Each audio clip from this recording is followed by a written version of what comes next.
ખબર ગુજરાતમાં મહત્વના સમાચાર મળ્યા છે સાબરકાંઠાથી કે એલસીબી પોલીસે ઘરફોડ ચોરીનો ભેદ ઉકેલતા જ હત્યાનો ગુનો પણ શોધી કાઢ્યો છે। તાજેતરમાં પૂછપરછ દરમિયાન 3 શંકાસ્પદ વ્યક્તિઓએ પોતાના સગા મોટા ભાઈની હત્યાનો કબૂલાત કરી છે। આ ગેંગ સામાન્ય રીતે ઘરફોડ અને બાઇક ચોરી કરતી હતી, જેમાં પૂર્વે એક સભ્ય જ્યુડિશિયલ કસ્ટડીમાં પેરોલ પર હતો।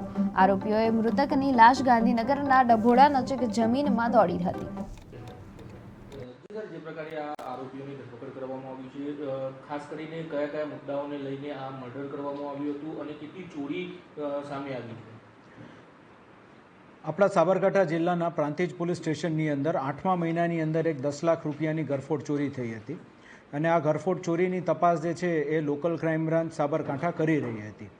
એ દરમિયાન જે આપણા મેન્ટર પ્રોજેક્ટના જે મેન્ટર્સ હતા તેમની પાસેથી અને લોકલ ક્રાઇમ બ્રાન્ચના અમુક કોન્સ્ટેબલ્સ છે તે લોકોને તેવી માહિતી મળી કે છેલ્લા એકાદ મહિનાથી આ રાહુલ અને તેનો ભાઈ મેહુલને એ લોકો જે છે એના પોતાના મિત્રો એ લોકોનું વર્તન જે છે ફરી ગયું છે અને એમની પાસે કદાચ પૈસા આવ્યા હોવાની સંભાવના છે।